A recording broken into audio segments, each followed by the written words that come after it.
Avui entrevistam a Antoni Salvador Caules. Va ser president de la Capella Davídica de la Catedral de Menorca durant 8 anys, en concret entre els anys 2013 i 2021. El passat 8 de desembre, dia de la Puríssima, patrona de la Coral, va rebre la insígnia d'or de la Capella Davídica. Bon dia, Antoni, i benvingut. Bon dia, gràcies. Primer, volíem començar per demanar-te què ha representat per a tu haver estat 8 anys al capdavant de la Capella Davídica com a president. Bueno, ha estat una experiència molt enriquidora, o sigui, és de pensar que jo provenc del món cultural i he estat president de Joventuts Musicals, entre altres coses, etc.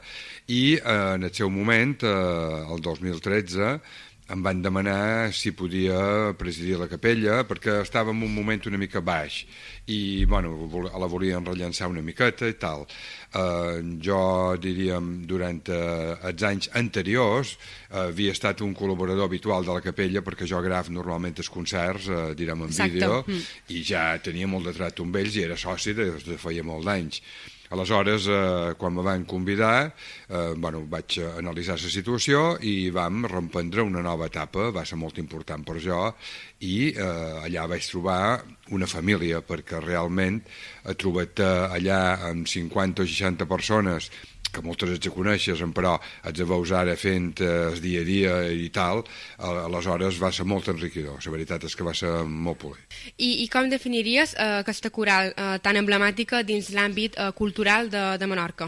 Bueno, aquesta coral és molt emblemàtica, com dius, perquè és una coral que faràs 80 anys. Exacte. Va néixer, diríem, es va donar d'alta l'any 1944 i és una coral que és tan emblemàtica que, curiosament, amb els anys només he tingut, em sembla que són 4 o 5 directors. El senyor Biel Salort, el senyor Guillem Coll, en Biel Barceló, en Isabel Juneda i ara en Càtia Moll. O sigui, només han estat els directors, en tant d'anys només hi ha hagut aquests directors. Aquesta coral va néixer en el seu moment, inicialment, quan les corals només eren d'homes.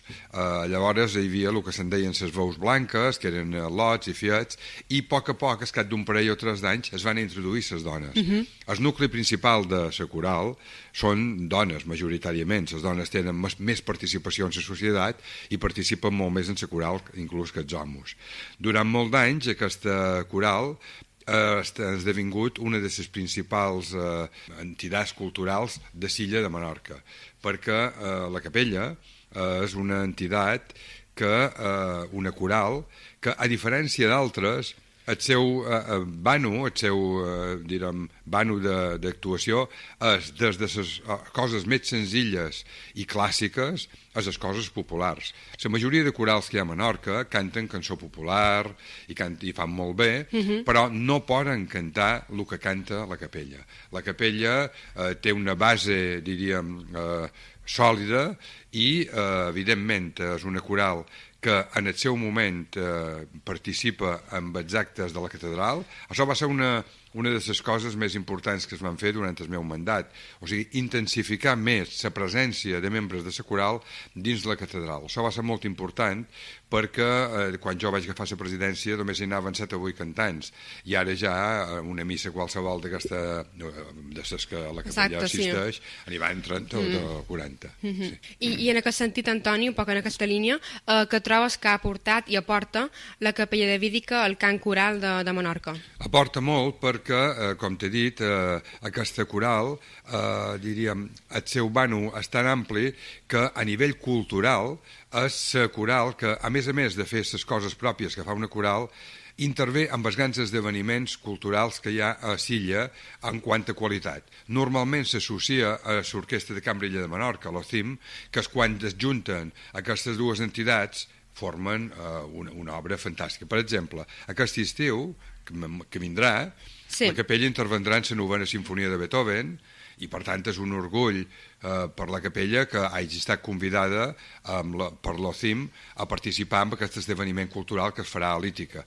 O sigui, és impensable que avui la capella no participi en els esdeveniments culturals i musicals més importants. I això a nivell de Menorca et sap i el prestigi que té a nivell de l'illa és aquest.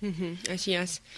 I què ha significat, Antoni, per a tu rebre aquesta insígnia d'or per part de la Capella Davídica? Perquè, si no m'equivoc, trobo que va ser una sorpresa, no?, després de la missa de la Puríssima a la catedral, i va haver un acte en el seminari diocesà i allà va ser entrega. Sí, va ser una sorpresa tal. Jo, els dies de la capella, sempre vaig en aquesta missa, i ja hi anava quan era president i abans, i me van insistir una mica, vindràs? Bueno, sí, vindré, com sempre. La veritat és que en aquest acte no van assistir cap fill meu ni ningú, perquè com que no m'havien avisat, quan vam anar a fer un vermut que me van convidar en el claustre del seminari, antigament, quan hi havia una mica més de doblers, la capella feia un dinar de la capella on els cantants posaven una part i la capella posava el resto. Actualment la situació econòmica no permet aquesta situació i van decidir fer una espècie de vermutet. Aleshores, allà, en aquest vermut, sense dir-me res, un moment donat, es van dir pam-pam, i me van otorgar aquesta insígnia d'or, que és una lira, que és la màxima distinció que dona la capella. Realment va ser una sorpresa inesperada i jo vaig quedar molt satisfet de que fos així. Dissortadament, aquell dia, també despedíem a dues cantants que els van entregar 2 rams de flors, na Nini Moll i na Marga Seguí, que dissortadament aquesta setmana s'ha mort, i justament, inesperadament, perquè la veritat és que fa un mes aquesta persona rebia amb aquesta alegria aquest ram de flors i tenim unes fotografies, i el mateix dia, ara, ahir van anar a funeral, i després van anar a funeral. I, de fet, he recollit unes paraules de l'actual presidenta de la capella, Anna Maria Pons, que van sortir publicades en el diari Menorca, que destaca els anys molt productius de la teva presidència i va dir que per a tu la recerca constant de la cultura en majúscules és un deure en Ciutadella, és un valor essencial. Sí, Nana va ser molt agraïda quan va fer aquestes declaracions. Nana era la vicepresidenta.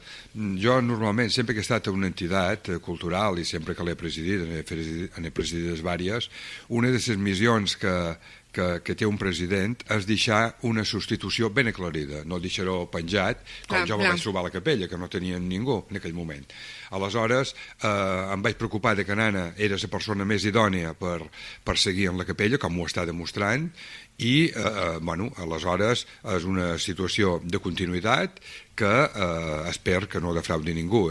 Estic molt content de la seva gestió i, evidentment, el món de la cultura, com bé diu, és un món en què jo m'he desenvolupat sempre des que tenia 14 anys. O sigui, he estat president de Joventuts Musicals, president del Cineclub Ciutadella, president de l'Orquestra Filharmònica de Ciutadella... De moltes entitats culturals, sí. I a part dels 12 anys que vaig fer a l'Ajuntament. I moltes gràcies, Antoni, per compartir aquesta estona amb tots nosaltres i enhorabona per aquest reconeixement, per aquesta insígnia d'or de la Capella Davídica. Gràcies a vosaltres.